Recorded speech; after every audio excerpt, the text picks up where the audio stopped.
Salut à tous, alors aujourd'hui j'aimerais vous montrer un petit problème que je rencontre encore une fois avec mon Kano de THD 75, qui est l'une des dernières radios sorties sur le marché, extrêmement complète, ça vend du rêve, sauf que dans la réalité du terrain, c'est une vraie bouse au niveau de la batterie.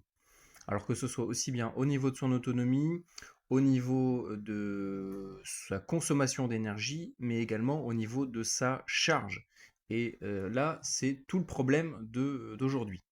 Alors, dans une précédente vidéo, je vous avais montré, on avait déjà testé ensemble la puissance max en entrée qu'on peut délivrer dans l'appareil. On tourne entre 3 et 400 mAh.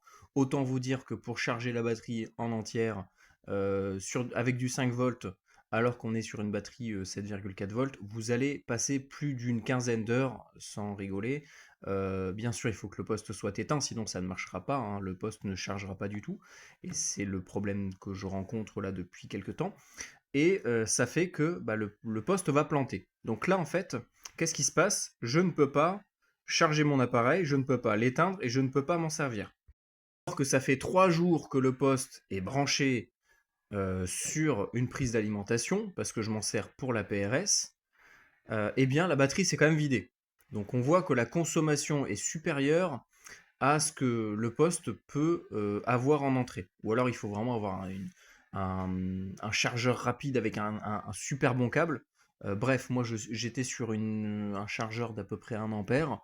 Je me suis dit, bon, ça va quand même suffire pour alimenter un petit poste qui est tout le temps en veille, qui ne reçoit rien et qui transmet une fois par heure une trame APRS avec 10 milliwatts. Je me dis quand même, bon, là, le poste il va rien consommer, quoi. Eh ben non, figurez-vous que ça fait plusieurs jours que je fais ça et le poste, des fois, le matin, s'éteint. En tout cas, la batterie est complètement à plat, elle n'arrive pas à se recharger. Donc là, qu'est-ce qui se passe? Eh ben, le poste s'allume, mais vu que la batterie est vide et que j'ai l'APRS d'activer, par défaut, en fait, le poste transmet sa balise. À peine il s'allume, le premier truc qu'il fait, s'il est en mode beacon, il transmet sa balise. Et qu'est-ce qui se passe? Vu que le poste réclame trop d'énergie en même temps, pour l'allumage, pour l'écran et pour la PRS, eh ben il s'éteint. Mais vu qu'il s'éteint et qu'il est chargé, il se rallume. Puisqu'en fait, on ne peut pas, vous voyez, en fait, je ne peux pas l'éteindre. Donc qu'est-ce qui se passe? Ah, c'est bon, j'ai enfin réussi à l'éteindre. Parce que depuis tout à l'heure, qu'est-ce qui se passait? Je n'arrivais pas à prendre la main dessus. Vous l'avez vu, il s'allume, il transmet sa balise, il s'éteint. Mais vu qu'il est alimenté, lui il se dit c'est bon, je suis alimenté donc je peux me rallumer. Donc il se rallume. Mais vu qu'il est allumé, la balise APRS s'active. Mais vu qu'elle s'active, ça consomme de l'énergie, donc ça s'éteint. Etc. etc. etc. Enfin bref. Donc là c'était un petit problème, un petit bug, ça faisait 5 minutes que ça tournait en rond et je voulais vous montrer ça parce que c'est pas normal sur un poste à quasiment 1000 balles.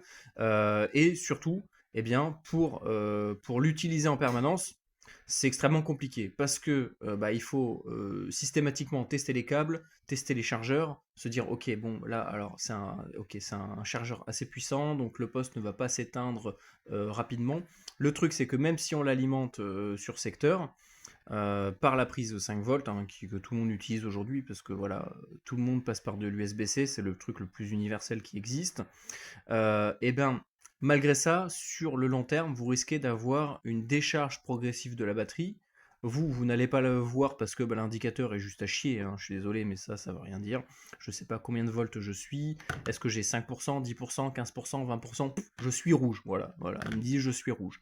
Bon, des fois on est orange, des fois on est jaune, des fois on est vert. Voilà, mais ça veut rien dire. Concrètement, c'est nul pour savoir à combien on est et qu'est-ce qu'il nous reste comme capacité.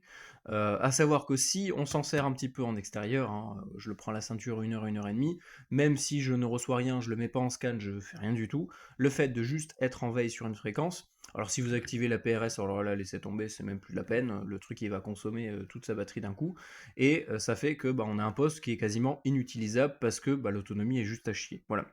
Bref, c'est un petit coup de gueule parce que ça me saoule. Ce poste-là vaut quand même relativement cher. C'est un investissement. Et en fait, bah, on se rend compte que lorsqu'on investit dans de la bonne cam, bah, en fait, des fois, on a de la bouse, en fait. En fait, le poste en soi, au niveau de ses performances, au niveau de ses fonctionnalités, il y a rien à dire. Mais sa batterie et son alimentation, c'est de la merde, vraiment. C'est de la grosse merde. Bref, bon, désolé d'être un peu, de tailler un peu comme ça, mais c'est la pure vérité. Là, ça faisait 10 minutes 5-10 minutes que ça tournait en boucle, ça commençait à devenir infernal. Impossible d'éteindre la radio, impossible de désactiver la PRS, impossible de juste l'éteindre pour qu'il se recharge, ne serait-ce que 2 minutes pour ensuite l'allumer. C'est juste infernal. Donc je vais le laisser ici, et puis on verra.